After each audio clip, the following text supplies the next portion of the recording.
Bonjour, nous vous souhaitons la bienvenue dans ce module de formation Mieux communiquer que nous avons développé à destination des aidants de personnes aphasiques.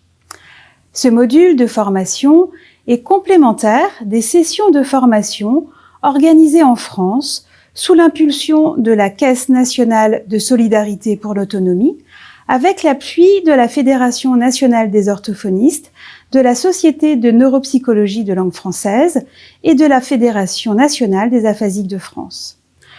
Pour chaque chapitre abordé, vous aurez la possibilité d'aller plus loin dans le propos en consultant les ressources en fin de module.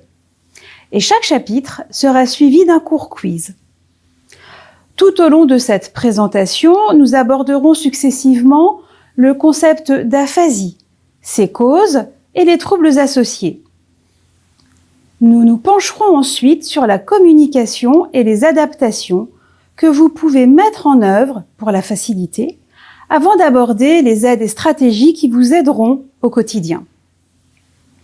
Nous conclurons ce module avec une présentation de l'environnement de soins et les ressources médicales, paramédicales et administratives, à solliciter si besoin pour vous soutenir.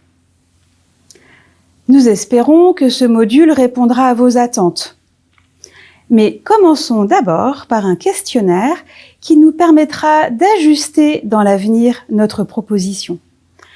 Il ne vous prendra que quelques minutes. Merci. Claire, pourrais-tu expliquer ce qu'est une aphasie ? Alors l'aphasie, c'est un trouble du langage qui est consécutif à une lésion cérébrale qui entrave souvent la communication. Donc elle va avoir des conséquences sur la production du langage, le fait de parler. Tous les patients aphasiques ont une anomie, c'est-à-dire qu'ils vont chercher leurs mots. Parfois, ils les transforment et parfois, ils n'arrivent plus du tout à parler. Cette difficulté peut être la seule présente, mais souvent, elle est associée à d'autres problèmes de langage qui peuvent porter par exemple sur la compréhension, ou sur la lecture, ou l'écriture, ou encore le calcul.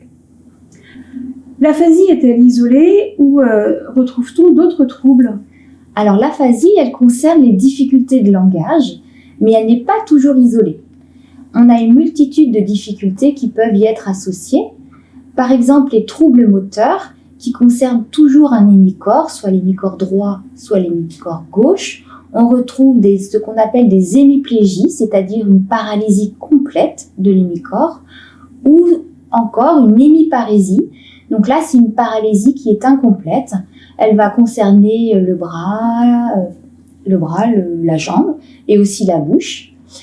Donc ça, ce sont les troubles moteurs. On a aussi des troubles sensitifs qui sont souvent associés à l'aphasie.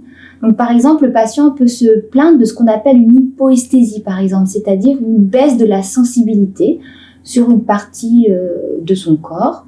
Ça peut être la bouche, ça peut être le bras, ça peut être la bouche, le corps et le bras. Donc on a parlé des troubles moteurs, on a parlé des troubles sensitifs et on a d'autres difficultés qui peuvent encore exister, comme par exemple des difficultés visuelles et encore de très nombreuses autres difficultés. Certains patients se plaignent de difficultés à organiser leurs gestes. Est-ce que c'est un trouble associé ? Tout à fait. Alors on va parler de troubles praxiques ou d'apraxie. Alors il en existe différentes sortes, différents types d'apraxie. Je vais essayer de faire simple. Donc, les personnes qui ont une apraxie suite à un AVC ont souvent, par exemple, du mal à réaliser des activités quotidiennes, comme se brosser les dents. Elles peuvent prendre la brosse à dents à l'envers ou mal la prendre. Elles vont avoir des difficultés pour les femmes à se maquiller. Les patients peuvent aussi avoir des difficultés à s'habiller ou alors en mangeant, à orienter correctement leur fourchette.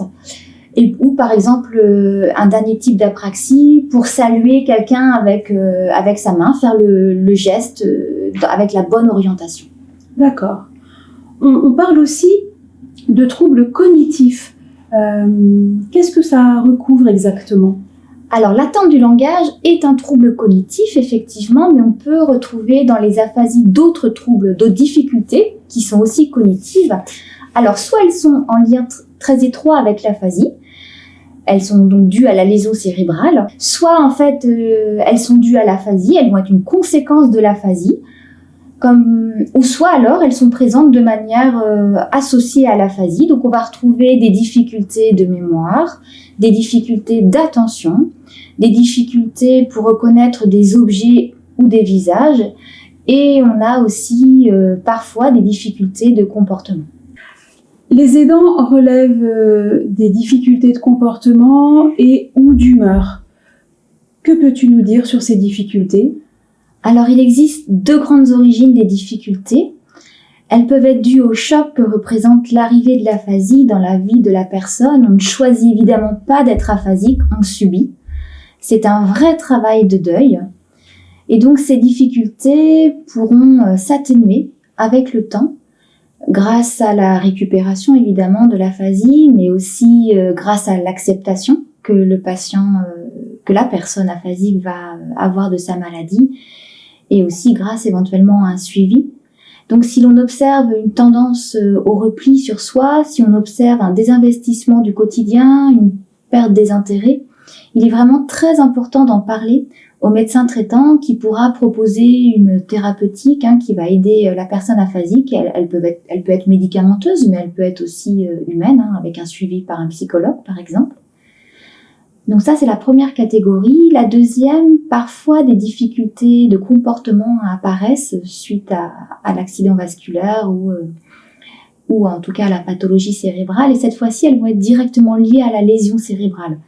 On peut retrouver des patients agressifs ou très familiers, ou des changements d'humeur aussi incessants. Et donc la famille va se retrouver à composer à la fois avec les difficultés de langage, mais aussi avec les difficultés de comportement qui peuvent être plus ou moins sévères et plus ou moins gênantes au quotidien. Merci. Tu parlais de pathologie cérébrale. Qu'est-ce qui peut être à l'origine de cette aphasie ? Donc l'aphasie, elle est fréquemment la conséquence d'un accident vasculaire cérébral, on parle d'AVC. On a une partie du cerveau qui n'est plus irriguée pendant un moment. Et ça va provoquer la mort des cellules cérébrales dans une région concernée. Donc l'AVC est la seule cause d'une aphasie ? Alors non, l'AVC est une des causes de l'aphasie. L'aphasie, en fait, à définition, c'est vraiment un trouble du langage qui est dû à une lésion cérébrale, c'est-à-dire une blessure au cerveau. Et donc, il peut exister une multitude d'origines de ces blessures cérébrales. Donc, ça peut être, par exemple, un traumatisme crânien. Donc, un traumatisme crânien, c'est un choc à la tête. Ça peut être une tumeur cérébrale. Ça peut être également des infections au cerveau. Donc, on a vraiment une multitude de causes de l'aphasie. Merci Claire pour toutes ces précisions. Si vous voulez en savoir un peu plus sur les troubles du langage, je vous conseille d'aller consulter en fin de module les ressources que nous avons mises à votre disposition. Et je vous propose maintenant de visionner des témoignages de personnes aphasiques que nous remercions chaleureusement pour le partage de leur expérience.